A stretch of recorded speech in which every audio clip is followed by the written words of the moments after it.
Right. It's time. How we doing, fight fans? Here's episode 1 of Sugar's Say with my guest this week, Joseph Andrew Shaw. I'm your host, Sugar C. Let's get right into it. Joseph, how you doing, mate? You excited for this week's UFC card? Yeah, I'm doing. This is one of the best cards of the year. And the way they've ended this year has been fantastic. Also, we had the pay-per-view, we had the December 5th card, which was very good as well. And now we've got this card, which was meant to be even stronger, but we've had a couple of fights pulled out. But it's still a very good card, and it's got two of my favourite fighters on the card, so I'm very happy about it. Yeah, I think that was I think that's how this card has stayed under the radar. It's been a bit of a sleeper card because obviously it had Leon Edwards versus Khamzat Chimaev was meant to be headlining it. And you have such a huge fight like that fall out. It's sort of people don't realize how good the undercard was on that card. So obviously we've got so much talk about this card being stacked. We've got Wonderboy versus Jeff Neal as a main event. We've got Jose Aldo versus Marlon Chito Vera. We've got the return of Magic Marlon Moraes versus Rob Font, and so much knockout power on the prelims, and it's just insane. As this card, it is going to be unreal. What I was thinking we could do is we start at the bottom of the card, we'll work our way up, and at the end of each one, we'll sort of do our predictions for each one. Sound good with you? Yeah, sounds very good.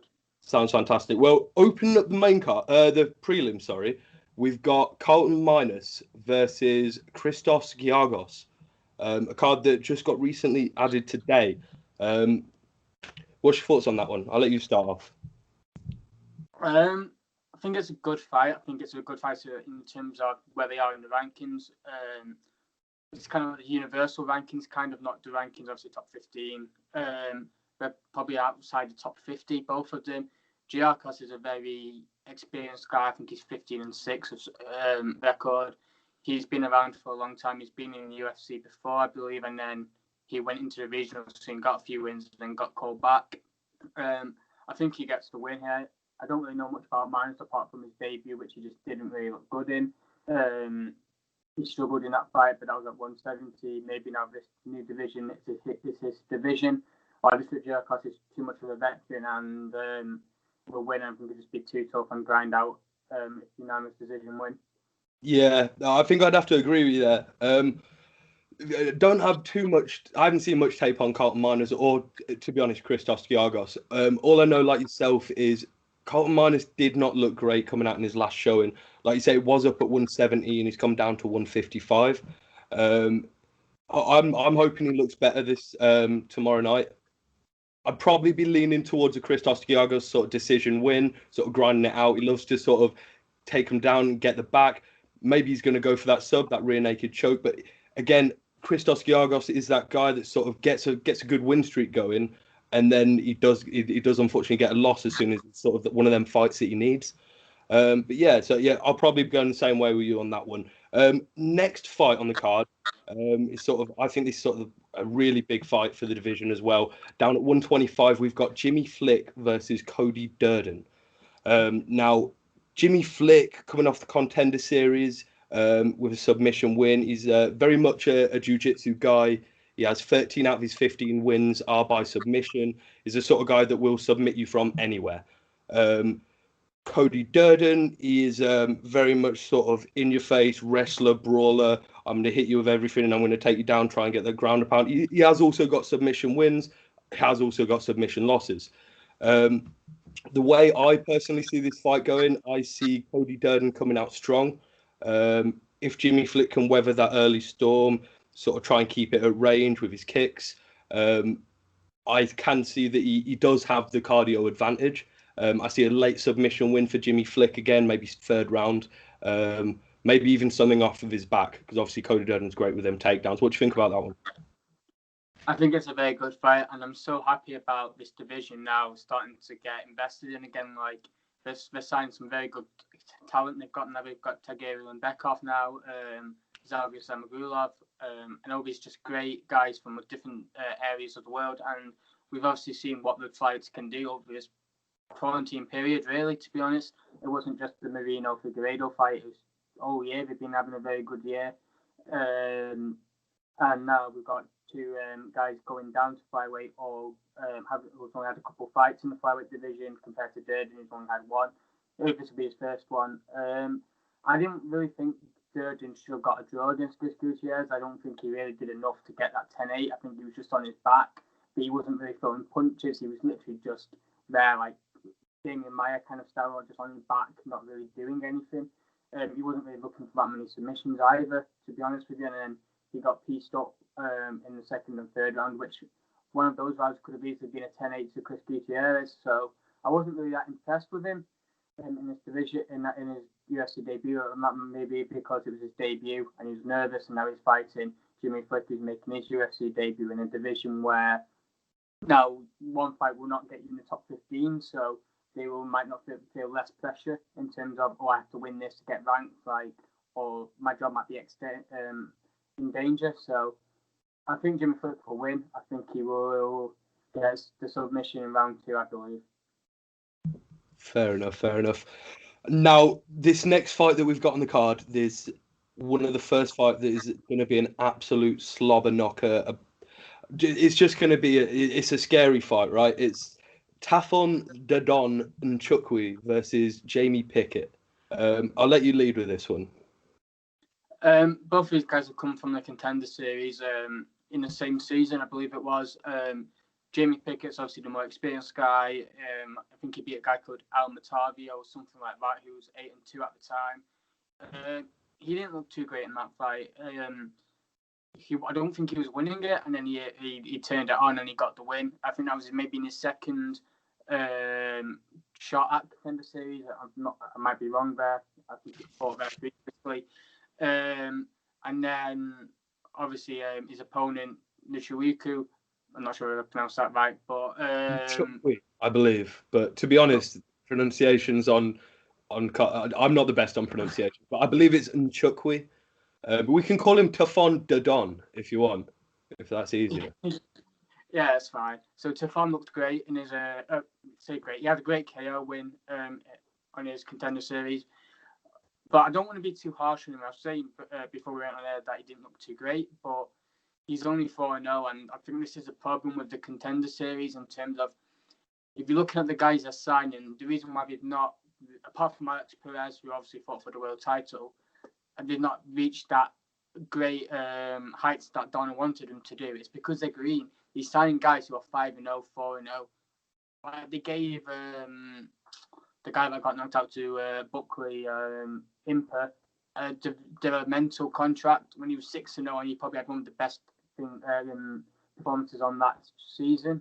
So I just feel like that this Contender Series might not work out, but I think Tafon will win. I think Tafon will win I think Pickett will win. I think Pickett has a lot more experience than him. Tafon's obviously got a great win over William Knight, who's green himself, but he was 6-0 at the time, and Tafon was 2.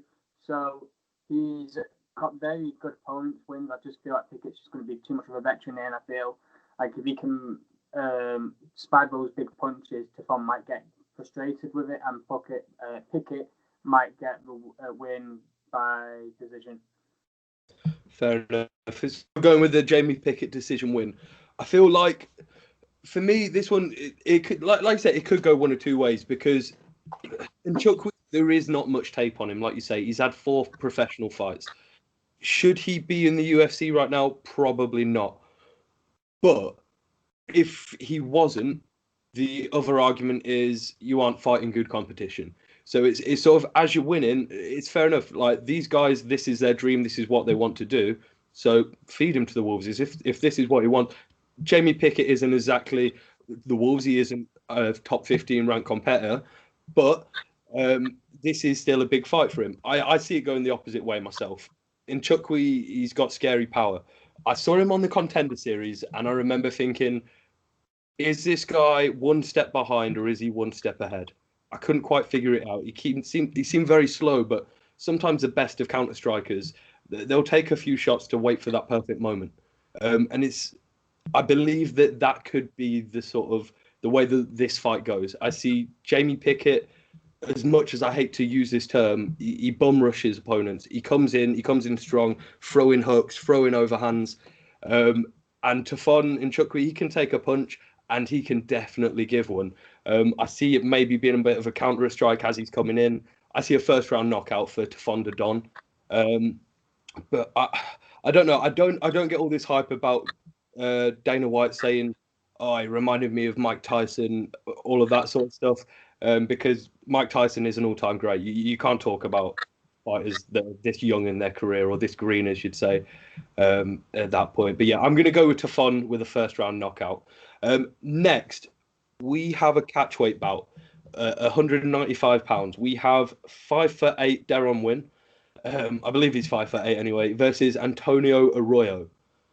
Now, Deron Winn fights at 185 pounds. He should not fight at 185 pounds. He is not a 185 pounder.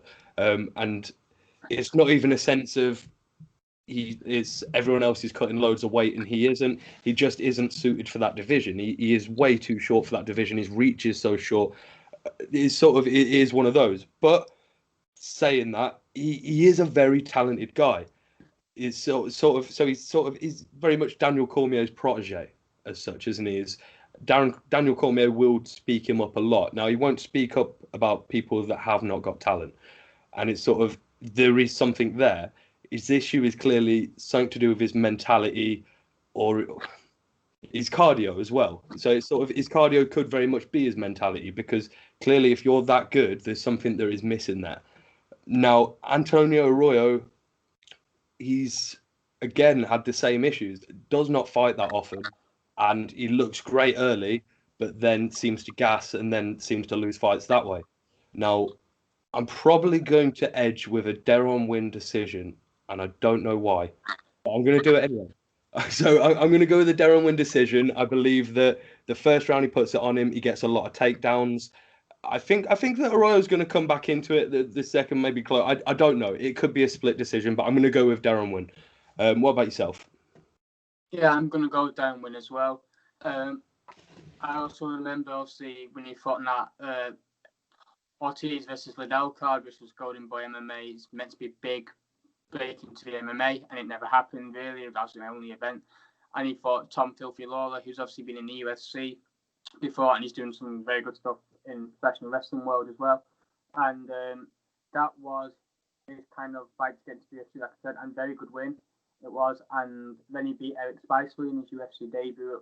He looked very good. I was thinking, okay, this guy could be very dangerous. And then we saw him lose to GM3, and then we saw him lose again.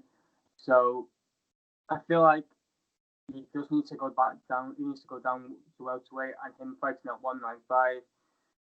I just thought it's going to be even worse condition than even 185, unfortunately. But saying that, Arroyo's obviously not someone that's used to fighting at this heavier weight. So I think Winn would definitely have the advantage there.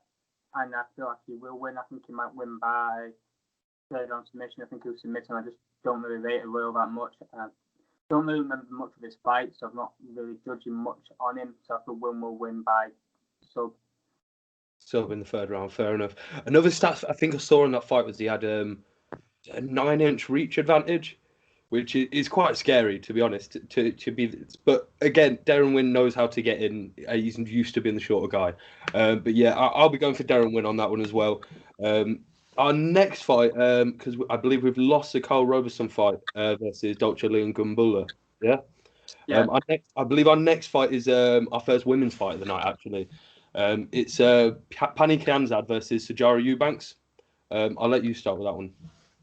Obviously, these are two bantamweights who've been around for a while now. In UFC, I think Kianzad might be making a second return. I'm not too sure about that. I think she might have had a fight in Sweden not too long ago and then got called back. She's very experienced. She's 11-5. So Jarrah Eubanks is someone that almost fought for the world title. I think she was meant to fight Montano. I think it was for the world title. Might have got that wrong. But, maybe even Val. I believe it might have even she was set up because I believe it was Madison Square Gardens, and it fell out, and then obviously she got passed up. Carry on, sorry. And then, but her record is 7-5, so it's not. Her record is definitely deceiving. I think if you watch her fights, she does make them very competitive. She was very competitive in the last fight as well. I think Kianza's got more momentum at the moment. She looked good in the last couple of fights. It's not the best of fights in the world, but I feel like the bantamweight division is a lack of prospects at the moment, especially in that women's division. And I'm not sure if these two are going to be up there at the top, but I guess it's a good fight in the rankings, in the lower half of the rankings. But I think Kianza will win by unanimous decision. Yeah, so I'm with you on this one. It's with Pani Kianzad, she's one of those that has a lot of wins, but then gets a loss as soon as she needs that big win. With Jarrah Eubanks, is sort of her losses are all to sort of big names. She has fought at the top of the division she's been fighting in. It's just she did lose to Pejera. Now I know that we shouldn't really use MMA math, and Kianzad's win to Pejera was a very different, maybe Pejera, but at the same time, Pejera isn't the elite of fighting in the women's divisions. Let's be totally honest. I believe it's one of those where Jarrah Eubanks, she is an entertaining fighter. She comes in, she comes forward, she tries to hit you, she tries to take you down, and if she can get Pani to the ground, her ground and pound is brutal. She will come in with the elbow, she will come in with the strikes. It's just it's one of those. Pani's great at using her reach, even though I believe on the tape that Jarrah had a slight reach advantage. I think it was 1 inch or something. Kianzad is the taller fighter, and she uses her range well. I believe, like you said, she will sort of evade it. I'd see it. I don't see it being that unanimous. It could be a split decision. I think this one goes either way. I'm probably going to side with Pani as well. I'm going to go Pani Kianzad with a decision win. Next fight of the night. Now, this one is the first one that I'm really excited for because Anthony Pettis is one of my sort of all-time favorite fighters. I was a massive fan of WEC. It got me into fighting. It got me into the UFC, and it became my fandom of MMA started with probably Uriah Faber started it, and then obviously you've got Anthony Pettis. You've got all the greats. Anyway, we've got Anthony Pettis versus Alex Morono. Now, this fight. This is a weird one because Alex Morono is one of those fighters where every time I count him out, he proves me wrong. Like every single time. It's sort of, he came out last time and I was like, Reece McKee, again, another fighter that's lost to Hamzat. And did not look good against Hamzat. I believe that shows more how good Hamzat is than how bad Reece McKee is, right? Reece McKee is a good fighter and he is a good prospect, right? But Alex Morono came out and he looked amazing. But he also has losses that you question and go, what's happened there? Now, Anthony Pettis is one of those fighters that only loses to the elite. He really is. If you look at his losses, it's like Josie, it's sort of Max Holloway's. It really is the elite. He only loses to the elite. That is, and he beats some great guys. The guy that's in our main event tonight, Wonderboy Thompson, got knocked out by Anthony Pettis. Now, I see the first round being competitive, without a doubt. I see Anthony Pettis getting this done in the second round. I see it could be a vicious KO, to be totally honest. Anthony Pettis just really is that good. And that's why he's still around. Like you say, he is one of those guys. How old is he? 33, 34 now. He's been around forever. He's got a lot of fight years, more than years, as I say. But he is that good that it's like, beat him, tell him to go. He isn't leaving, he isn't going anywhere because he's going to keep getting these wins against top ranked guys. But yeah, so I'm going to go with the Anthony Pettis second round KO. What about yourself for that one? I think I'm going to go with Pettis, but this fight can go numerous ways. I feel there's a lot of stuff that could be important in the fight in terms of the mentalities. Obviously, for Morono, this is huge. Anthony Pettis is one of the biggest names in MMA. Like, a lot of people know him, especially after that Benson Henderson KO. Like, even if you don't know him, you know what he's done. And he'll be motivated so much. You know, if he gets a win now, that will get him into that rankings. Pettis is thinking, well, I'm taking on a guy here. I would like to point out one thing before you go any further. You know the Showtime kick? That's not a KO. That was never a KO. And do you know what? The only reason I want to point this out is because I fought for the vast majority of my MMA fandom, because I never saw that fight live. I only saw sort of the highlights, like everyone's seen the highlights. I've thought for the vast majority that was a KO. Benson came on to keep fighting. That fight went to a decision. So it's like he kept going that fight. But yeah, carry on. But yeah, that is like what is probably the most used clip in MMA. Let's be honest. Maybe if Joaquin Buckley did that sort of spinning heel kick a long time ago, that might be the most used clip. But this is probably maybe the Ben Askren sort of knockout to Jorge Masvidal. That's been around a few times. But yeah, anyway, carry on.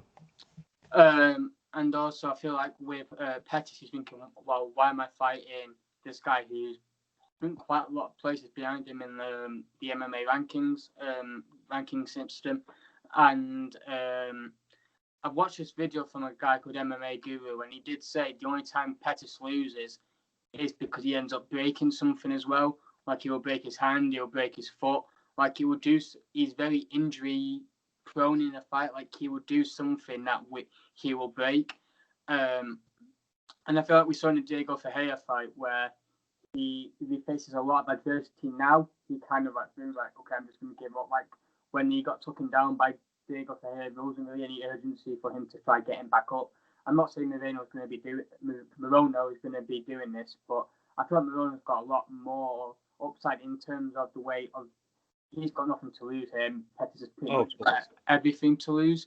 So I'm going to go with Pettis, but I'm not 100% confident, especially with this version of Pettis. I think he beat Cerrone. A lot of people thought he lost. I thought he won. But even then, he didn't look the best. So I think it will be a good fight. I think it was a grinded 29-28 decision, I feel. Fair enough. Are you guessing that Morono gets the first then?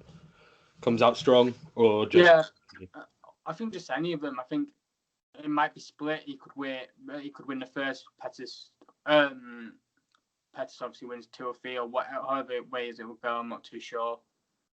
Yeah, no worries. Next fight is a heavyweight fight. Now, I'm going to talk. I guess we should talk more about the fight because every time anybody talks about Greg Hardy, it's sort of there's so much to talk about. But let's talk about the fight. Let's try and talk about the fight as much as we can. We've got Marcin Tybura versus Greg Hardy at 205.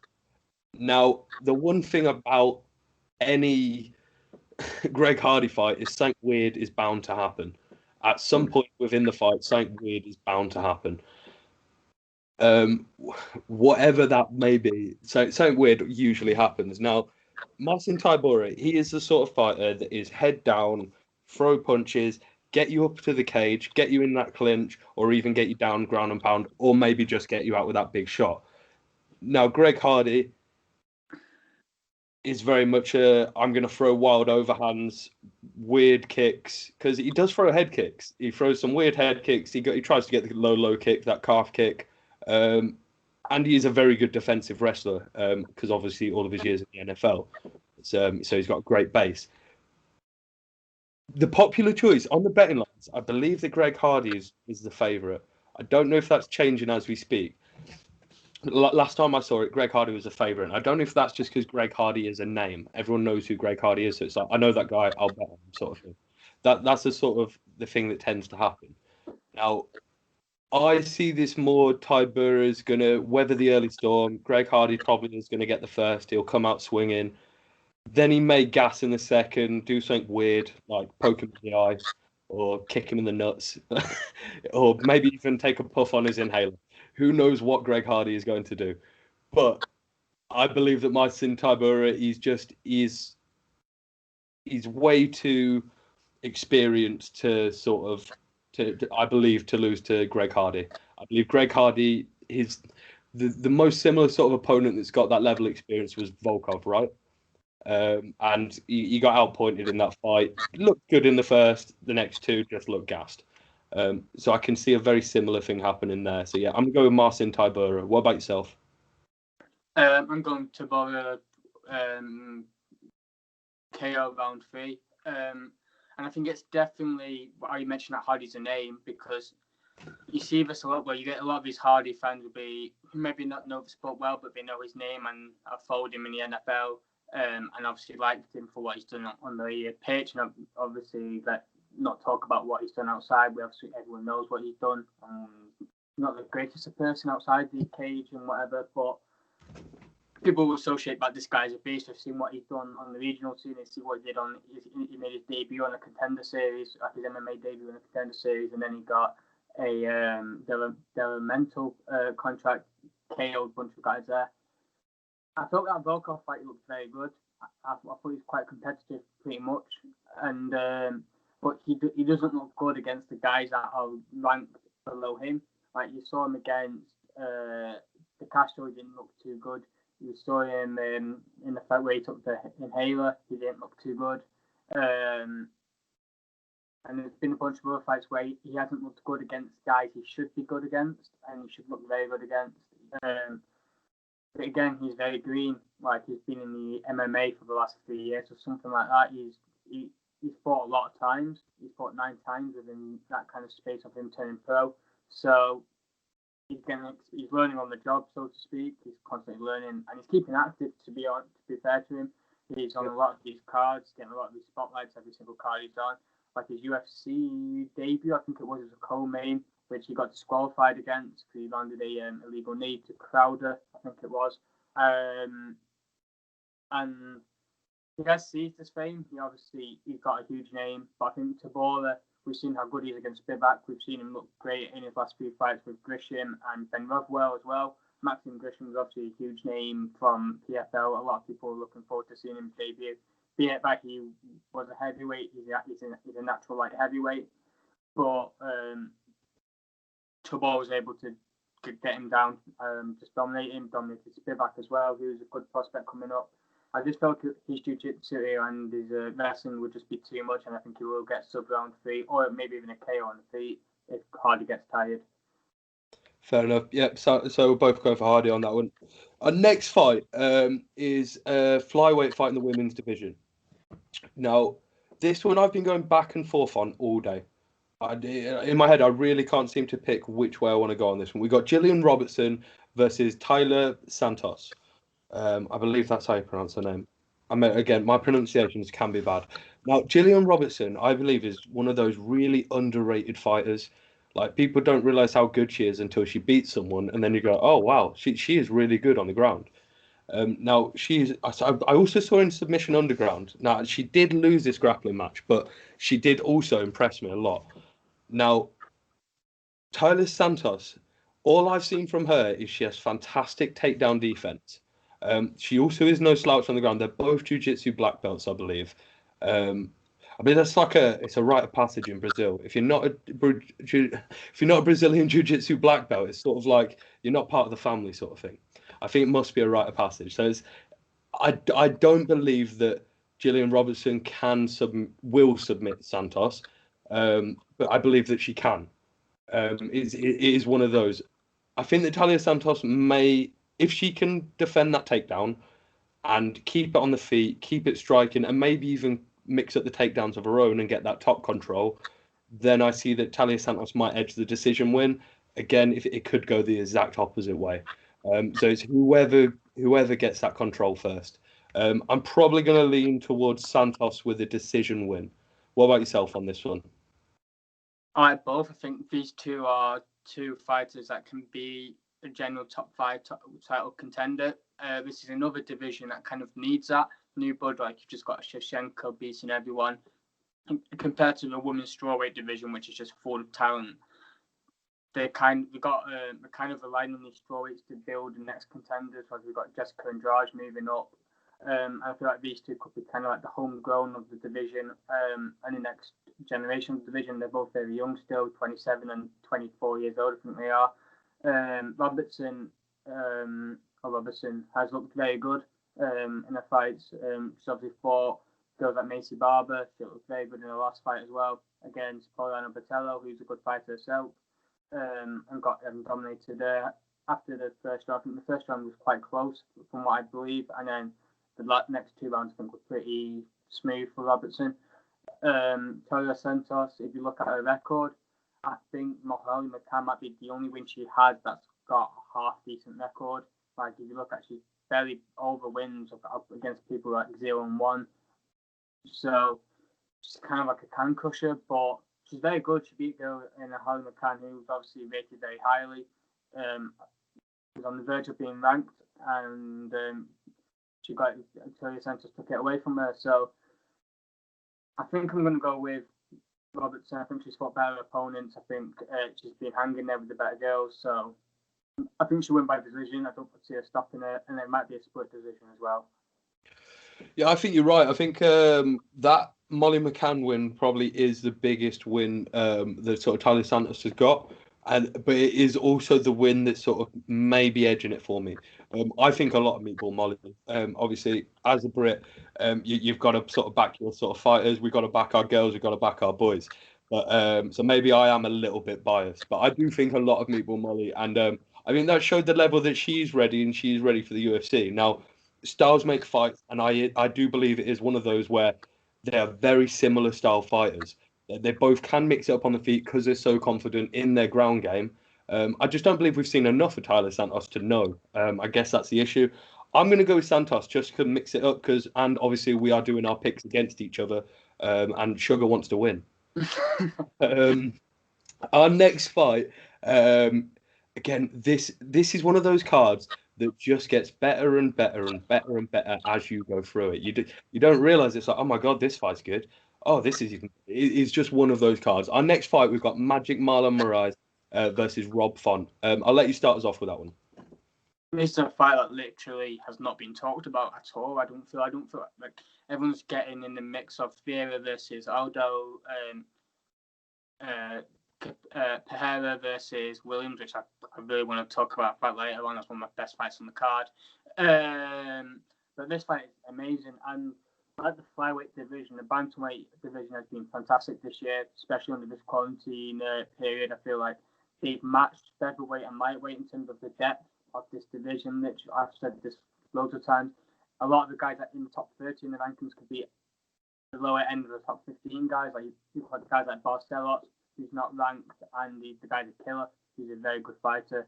You've got Nathaniel Ward outside the rankings. Like, these are so high level fighters, and there's no difference between Rob Font and Marlon Moraes. Obviously, Moraes almost got KO'd KO the year, if it, especially KO'd the night if it wasn't for Buckley KO in Impa. And it wasn't like, it was a brutal knockout, but he didn't catch it flush. It was kind of like a glance that kind of blocked him a bit, and then he was able to get finished. But I feel like if it landed more cleaner, he wouldn't be able to take this fight. I think it would have been way too soon. But I feel like just the way the KO was, I feel like he might have been recovered properly now. Rob Font is not active at all. Like you said, it's the same with Arroyo. I think his last 3 fights have all been this time this year. Like last year he fought in December. I think the year before that he fought in December, and now he's fighting in December again. I want to go for Font just because he's a new name in terms of like top 5. Like if Moraes win, you think, well, again, he's there around about that top 3 kind of title contenders, and I feel like we need more. We've got enough new blood there, but especially in that contenders, I feel like if Font wins, it just opens the door to different matchups, and it doesn't stalemate the division. But Moraes is obviously a very talented guy, brilliant fighter from WSOF, which is now basically PFL. I think Moraes will win. I think he'll win by KO first round. I feel like he's the Conor McGregor of the bantamweight division in terms of he's very powerful in that first round. But if Rob Font survives that fight can go a different way. But I think I'm going to go with Moraes by first round KO. If not, if he doesn't get that, then Font will win. But my pick will be Moraes. Yeah, see, I'm probably going to agree with you on that one. I'll be picking Moraes by first round KO. First round Marlon is one of the scariest forces in the world. Never mind the 135-pound division. You're bang on what you said about the 135-pound division. It really has. Last year, it was the 145-pound division. The year before that, it was the 155-pound division. Now it's 135. It's that stacked division that, even like we say, Jimmy Flick, Cody Durden, they're like, we're going to try it at 125 because not that they can't compete for the title. It's just there's so many names. There are so many names and so many big fighters that really are great fights. 135 is fantastic. I'm going to go with Marlon because he is a force in the first round. Now, the other reason I'm going to go with this is I believe that styles make fights. Corey Sandhagen, he managed to dismantle Marlon because he gave him so many looks. Now, that's what Corey Sandhagen's all about. He's very much that volume striker, and he can grapple. Now, with Rob Font, he's very much a boxer, right? His hands are incredible, but he's very much an MMA boxer as such. If he mixes it up, if he throws some more kicks, he could give Marlon more looks, take him out of that Marlon sort of style. But I don't see it happening. I don't see him giving Marlon enough looks, and Marlon really will come with the kicks. And the thing about Marlon's kicks is you don't know where they're coming from because he will throw it to the calf, he will throw it to the body, and he will throw it to the head quicker than most. It is one of those. I'm not saying that Rob Font can't get it done. I am saying that Marlon needs to get it done because obviously coming off of he didn't lose to Jose Aldo. Technically, he won that fight. Now, this is one of those where we all think that he lost on the cards to Jose Aldo because Dana White did a Dana White and gave Aldo the title shot. But he did win that fight. Obviously, coming off to a very, very sort of... It's not a good loss to have, and he's coming back soon. I believe, did he have a broken orbital in that fight? I wasn't sure. I know that Corey Sandhagen may have been pointing at saying he's got a broken orbital. Yes, I think so, yeah. But whether, obviously, Corey Sandhagen isn't a doctor. So it is one of those. I see Marlon getting the early finish, but that's going to be a great fight. It'd be a nice fight to watch. Now, this next fight, I'm going to let you take the lead just because I know that one of these guys is one of your favourite fighters. Now, it's Michel Pejera versus Chaos Williams. I'll let you go for this one. This is a very good fight. But obviously, I'm going to go with Pejera, one of my favourite fighters. I just feel that Connolly fight, I know he lost, but just what he could do, what he can do, and the confidence the guy has is really good. And the way he's improved, that from that Diego Sanchez fight, he improved so much. If you look at, he was a lot more patient. He was kind of toying with him. In my opinion, it should have been a DQ kind of because he did something illegal and Sanchez couldn't continue, but he could have done. I think he was definitely milking it. I don't think it landed even that flush. If I remember, I don't think it was proper clean on the chin. I'm not sure if it was partially blocked, but he still made that mistake. And then he fought the other guy in his last fight. I don't really want to mention him after what he's done. But he looked fantastic in that fight. He got disrespected in the weigh-ins, and then he taught the guy a lesson. That's Zaliman Mubdayev. Yeah. And then he kind of did what Nate Diaz does. He was slapping him and everything. But just the amount of talent this guy has compared to Chaos Williams, who we've seen literally, I don't think we've even seen a minute of him. I think his first fight was within the first 17 seconds. And then Abdul Razak Al Hassan was 10 seconds or 12. Yeah. I think it's about 30 to 40 for the Al Hassan fight. But yeah, it feels quicker because there was a lot of sort of standstill in that fight and then back. But yeah, carry on. So in total, we've probably seen him around a minute in his two fights, and I've seen a lot of people saying in the regional scene, and people can say, oh yeah, but it was a regional scene, but it was only a year ago, saying that he didn't look very good. And I feel like if you're not a good striker or good enough striker, you're not going to beat Pejera at all. I feel like Pejera is just unbelievably skilled, and I just kind of wish he had this fight IQ when he fought Connolly, because he could be in the rank, could be very close to getting a fight maybe with like Capoeira, which is a fight I really want to see. But I think he'll win by KO. I think third round, I think he'll be very patient. He'll try some couple of crazy stuff in there, but he won't spam it like he did against Connolly. He'll do it the way he did against Sanchez and Imadaev. So I feel like he's going to KO him in round 3. Fair enough. Now, I've been going back. This is another one of those fights I've gone back and forwards on all day, because it's like everything in my heart's telling me Michel Pejera. Like, you go for Michel Pejera. The guy is just wild. Like, he is a wild man. That is his fighting style.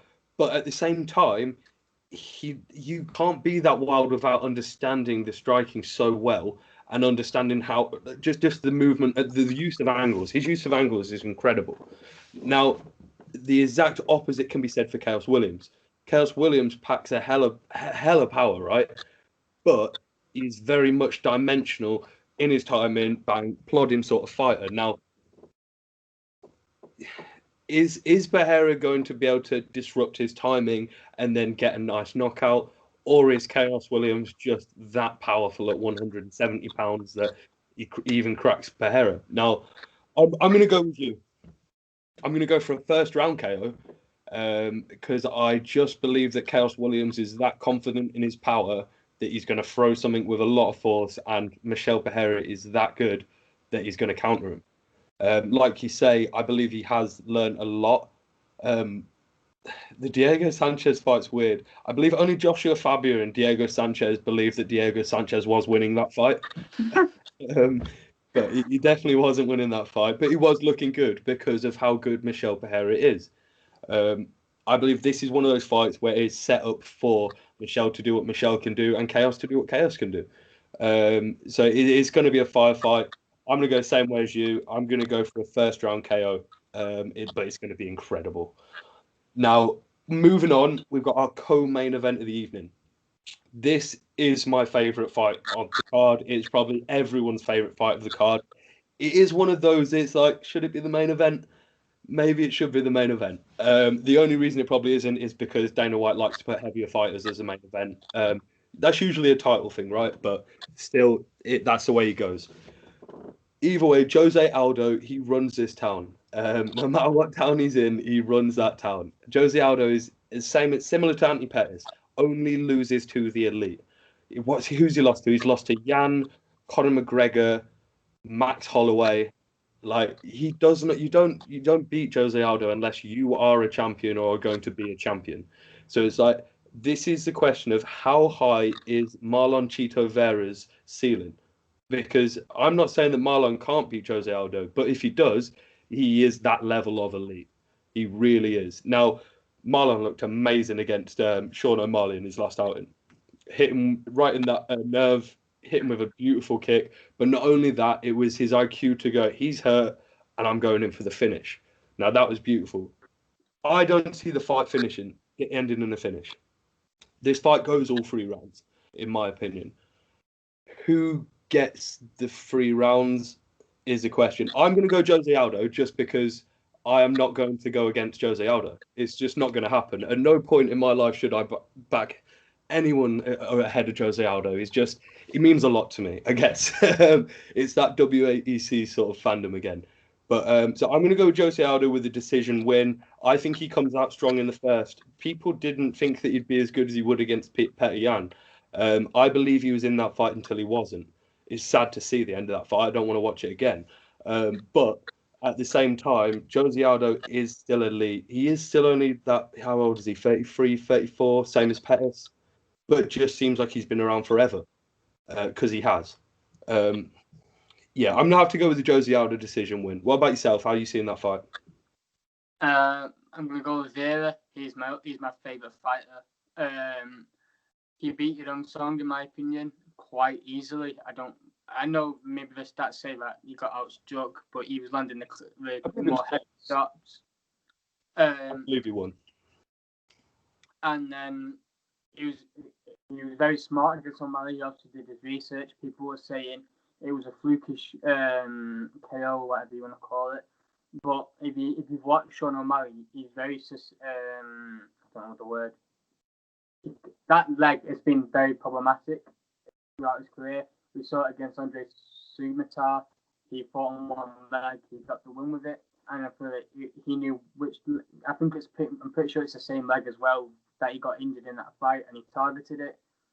But that doesn't mean O'Malley's rubbish. I don't like this thing that he's a hype train, derailed. He's not at all. He's a guy that has got loads of talent. He was doing well against Chito, in my opinion. He's probably winning that round, in my opinion. Before that happened, it was just kind of not. It was a freak thing that happened, not a fluke. It was kind of because that he can get kicked there and anything could happen. So the only thing that maybe me swaying against Vera is that he's a slow starter, and we've seen this in every single fight of him. He kind of falls asleep in that first round. He doesn't really do much in that first round. And obviously Aldo kind of a quick-ish kind of guy. He's a guy who shoots 3 rounds rather than 5. And I just feel like that could pay a bit in it, but I feel like Vera will win. I hope he does win. He's my favourite fighter. Might be a bit biased here. I don't think he'll get a stoppage. I think he will win by decision. I think we see the real Vera in rounds 2 and 3, and hopefully then he doesn't take too much damage until that point. So I think he'll win 29-28. Fair enough. Well, that means that we're obviously on to our main event. It's at £170. It is Stephen Wonderboy Thompson versus Jeff Hands of Steel Neal. Like, this is a cracking main event. There's really I think this is another fight that's gone under the radar because, like we said, the fight we were last talking about, one of your favourite fighters, one of my favourite fighters, Aldo versus Vera, sort of been that standout fight on the card, I believe, and obviously so many others. But Stephen Thompson versus Jeff Neal, this is going to be one hell of a fight. Now, Jeff Neal is that guy at welterweight that no one wants to fight, that no one's calling out his name, no one's accepting the challenge. And Stephen Thompson really is that guy at welterweight that will fight down. Now, it's very rare you find fighters that will fight down, but Stephen Thompson's so confident in his position, in his rankings, in where he's at, in his skills, that he'll fight anyone sort of thing. And he isn't the sort of fighter that's he has been around for a while, but he doesn't seem to fight that often, does Stephen Thompson. So he is still very young in his fight career in that sense, in MMA. For myself, I see Stephen Thompson using the range, sort of piecing them apart with the kicks early. First couple of rounds, maybe he's got a very good jab as well, very underrated jab in that sort of karate sort of stance. And obviously, he started using more and more kicks as his sort of career has gone on, in my opinion, anyway. But Jeff Neal will find that punch. Jeff Neal has incredible power, and I believe that Jeff Neal will get through. Personally, I think it's going to happen around the 3rd round. I'm going to go for a Jeff Neal 3rd round KO, but Stephen Thompson is just that good that I hate to pick against him as well. He is the nicest guy in MMA, isn't he? Who wants to pick against Stephen Thompson? And even now, I'm questioning myself right now, going, am I picking against Stephen Thompson? But it's purely because I have so much faith in Jeff Neal and how good he really is, and how good he's becoming. He needs to fight more often, in my opinion. He really does. He's another one of those fighters. But yeah, I'm going to go for the Jeff Neal KO in the 3rd round. What about yourself? I think I'm going to go Wonderboy here. I feel like this is pretty much exactly the same fight between Luque and Thompson in terms of Neal's trying to make a name off Thompson, and he might not. I think Luque might have fought even better opposition than what Neal has done when he fought Thompson. And again, and Luque he's another guy who nobody wants to fight. Honestly, I've not really heard anybody ever mention his name for some reason. Killer. Like Vicente Luque, he is one of those sort of killers. He will put his head down, he'll fight you, and he'll throw everything at you. Sorry, carry on. I think that kind of the fight would have made more sense. Luque versus Neal. I feel like they're both similarly ranked in that division. That division is also stacked, especially at top 15. But I think Wonderboy is just too experienced. For miles better competition, he arguably might have won a world title against Woodley in one of those fights he had. So I just feel like he's got the better position, and you're not somebody that's going to make a name off Wonderboy. I don't feel like, especially if you're that inexperienced, I feel like you have to be in that top elite. Yes, Neal looks very good. Looked very good against Mike Perry, but we've seen how Mike Perry's kind of looked since then. And he took Luque to a very close fight, but ever since that fight, he kind of dropped off. So I just feel this is too soon for Neal. I feel Neal could have even fought Ponzi. I think that was heavily discussed at the time. But Ponzi, obviously, we don't know what's going on with him. He's meant to fight Muslim Salikov. Hopefully, he gets an opponent next. But I think just Wonderboy striking is just on the next level, and I'm glad that he's putting kind of like the karate on the map. Kind of, I feel like there's not as many guys from karate who've done as well as he. Wonderboy's done. Obviously, you've got Michelle Waterson, who's done decent in that flyweight, in that strawweight division. But hopefully he can continue to do well, and we see more people from the background do karate. And I feel like he's going to win by a decision quite heavily. I think 4-1. Fair enough. Well, I think another reason that I'm backing Jeff Neal in this fight is I think it's one of those where I'm trying to will it into it's like I want this to happen more than I know it is going to happen. This fight could go either way for me. But the welterweight division, the top 5 is so stagnant that if Wonderboy wins this fight, where does that leave us for another year? It's we're waiting for Colby versus George, Colby versus anyone, maybe. To be honest, Colby could sell a fight against Dana White right now. He is, as much as you might love him or hate him, he can sell a fight. We're waiting for Usman versus Burns for what almost feels like 10 years now. It feels like a long time. I want to see Usman versus Burns. More so, I want to see the divisions keep moving and see. It is fun to see. I want Jeff Neal to win this fight because I'd like to see some new breed in that top 5 again. I want to see some more matchups that could take place. So Leon Edwards has someone else that he can say no to, maybe. Who knows? I'm obviously joking. Leon Edwards is our boys, a fellow Brit. But I need to see Leon Edwards fight. I used to be such a huge fan of Leon Edwards. I just want to see Leon Edwards fight. I just really need to see him in the cage. And just take anyone, just take a fight. We want to see you fight. Build your brand, build your name. And you'll get what you deserve, sort of thing. But I get a little bit annoyed with Leon Edwards. It's gonna be a hell of a fight card. I cannot wait. It's gonna be cracking. It's been good chatting with you. I'll get you on again. We'll have another chat. This gonna be on my channel. You're gonna stick it on yours as well. It's not allowed me to record for some reason. Well, then I damn hope that mine's recording. Otherwise, we've had a really, really nice chat for 50 minutes. I'm going to stick on my channel. I can probably, if I can figure it out, as long as mine's recorded, I can send it over to you so you can whack it on. Do you want to tell everyone your Twitter, your socials, and everything? Yeah, my Twitter's at Joseph Shaw. Obviously, I think I've misspelled my name by accident on there, so it might be a weird spelling. But if you just type in my name on the search, it should be up there.